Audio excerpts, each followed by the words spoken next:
Do you know the film score?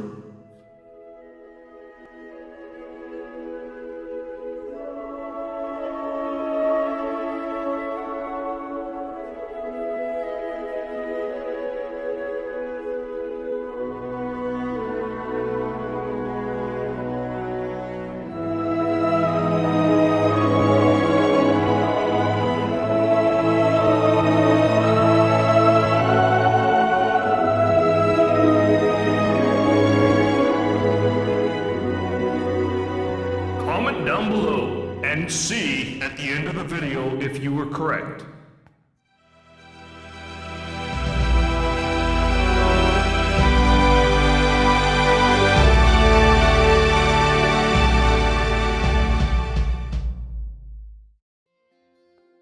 Hello, and welcome back to another episode of Settlethescores. I am your host, Ish, and if you wonder what we do here, we take apart film scores. Now, today, we're going to be talking about Jurassic World Fallen Kingdom, written by Michael Giacchino. We gotta remember, we take apart these film scores by category, which should be showing. Now, the film, both, were great visually and musically, up to the halfway point. Then it kind of turns into something different. You start hearing influence of Rogue One, which we're gonna get to later on in this video. When this film first starts, it has a lot of tension, and it looks like it's gonna be a great film, which it did not disappoint until the halfway point. I keep talking about the halfway point because there's a really emotional part right at the halfway mark. It was so well designed in that portion. However, they could have grabbed that portion and took it throughout the whole rest of the film. However, they didn't. I really gotta say this part. Right at the beginning of the film, there was a lot of tension. Then when they tried to put a musical release of major chords and to get away from this tension, to feel like it's victory, it didn't work. It was so confusing musically. I mean, if you played it in a concert, it'll probably make sense, but in this film, it didn't make sense. Just because you put a major chord doesn't mean it makes it the sound of victory or the sound of accomplishment. Just keep to the tension, or you could have done something completely different to where you could have put like a Jurassic Park type melody or did a different melody, but what they did at that point was very confusing and it didn't make sense. In originality, I gave it the score of. It was original up to the halfway point. Even though you heard a lot of cameos of the original Jurassic Park, it is still original to the film franchise itself. No one else has really been able to replicate it. However, when the cameos came out, they were really well done. But then the original stuff that he tried to add on to it sometimes got confusing because of the structure of it. Film to score ratio, I gave it the score of. And I gave it that score is because the music matched the film up to the halfway point. I'm gonna keep writing this. I am going to write this to the ground. Up to the halfway mark, it really matched. Then it started to go downhill quick. However, it didn't go downhill completely because it still got a pretty high score. For technicality, I gave it the score of. Now, it wasn't as technical as I thought. I heard it again and again. It was technical. That's why it got a pretty high score. However, if you listen to the halfway mark, halfway, it was technical. However, there were some parts that weren't technical, which I have said this in earlier episodes. Technicality is not the main thing. However, I'm talking about also the chord structures of it, which I'm going to get into in harmony. In melody, I gave it the score of. The reason I gave it that score is because the melody was catchy. Because of the franchise, it's coming down.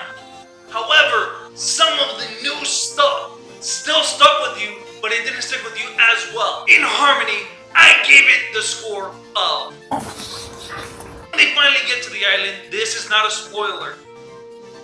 It's obvious they're gonna show up at the island. When they get to the island and someone sees a Brachiosaurus, the music wasn't as epic and as wondrous, and the first time seeing a dino as the first film, it kind of lost some points at that point because there was so much tension inside of this film. A wondrous film score at that point would have been perfect, but they missed their opportunity. General effect wasn't bad, and that's why I gave it the score of. And the reason I gave it that score is because the general effect was there up to exactly the halfway mark. It kept you on the edge of your seat. It kept you right on the edge the whole time throughout halfway to the film. That's why when the emotional part happened, it hit you so hard. Storytelling, I gave it the score of. It could have got a higher score if they would have put more thoughts in the second half of this film.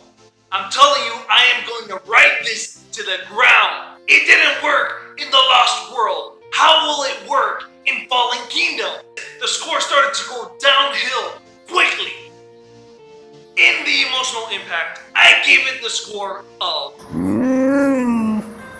The reason I gave it that score is because it was so emotional up to, you already know what I'm gonna say, right at the halfway point, because there was so much tension and there was so much build to that precise moment to when you saw it. I am not giving away any spoilers, but please stop trying to figure it out unless you watch the movie and you understand what I'm talking about. Right at the halfway mark, it almost made me cry.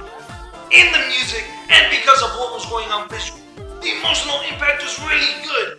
They could have grabbed that and put it right at the tail end of the film. However, they did it so it completely started to lose its value right at the end. Adding all this together, it came out to a total of.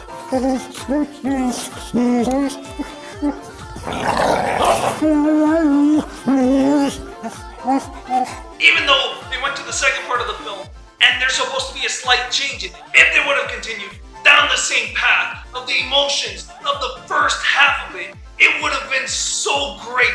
However, the storytelling kind of started to go downhill, and then the melody started to go downhill. It started to sound more like Rogue One, which I am not bashing Rogue One. However, it wasn't the best score out there. I'm sorry, Mr. Chiquino, but you got to start stepping up a little bit when it comes to the second half of the film. Thank you guys for stopping by. Please hit that thumbs up, leave a comment, and hit subscribe. It really helps me. And the answer to the question is...